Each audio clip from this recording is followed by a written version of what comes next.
Pada saat ini, saya akan menjelaskan sedikit mengenai tugas hukum investasi terkait prinsip dan kebijakan investasi. Prinsip-prinsip investasi ada prinsip penanaman modal internasional. Yang pertama, prinsip non-discrimination.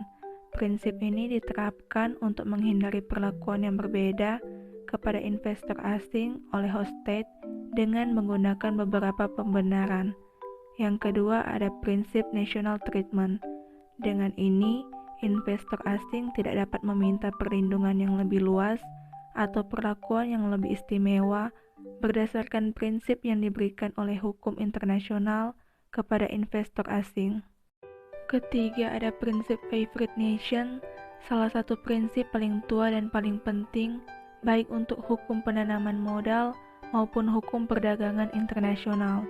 Yang keempat ada prinsip fair and equitable treatment, bertujuan untuk mempromosikan investasi dan memberikan perlindungan investasi yang sifatnya timbal balik.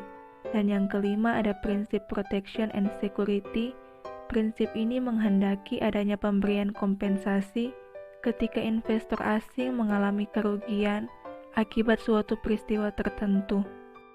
Selanjutnya ada prinsip penanaman modal dalam Undang-Undang Nomor 25 Tahun 2007. Penanaman modal di Indonesia diselenggarakan berdasarkan asas-asas berikut.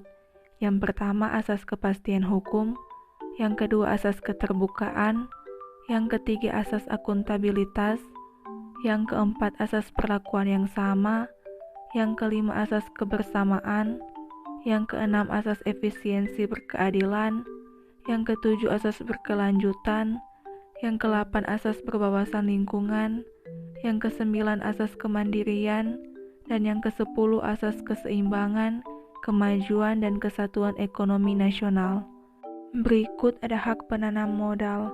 Yang pertama kepastian hak, hukum dan perlindungan informasi yang terbuka mengenai bidang usaha yang dijalankan.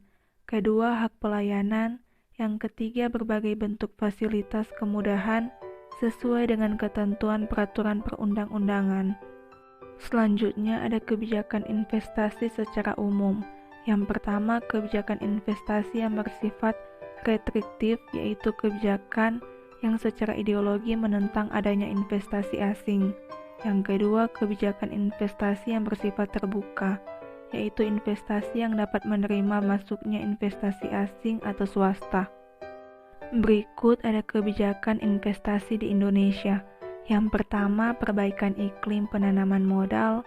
Yang kedua, persebaran penanaman modal. Dan yang ketiga ada fokus pengembangan pangan, infrastruktur, dan energia. Demikianlah pemaparan singkat saya terkait tugas hukum investasi tentang prinsip dan kebijakan investasi. Jika terdapat kesalahan dalam penulisan maupun pengucapan, saya mohon maaf dan semoga video ini dapat bermanfaat bagi kita semua. Bagi teman-teman semua lulusan SMA maupun SMK yang masih bingung ingin melanjutkan studi di mana, untuk itu saya mengajak kepada teman-teman semua untuk dapat bergabung bersama dengan kami di Universitas Pembangunan Indonesia Manado.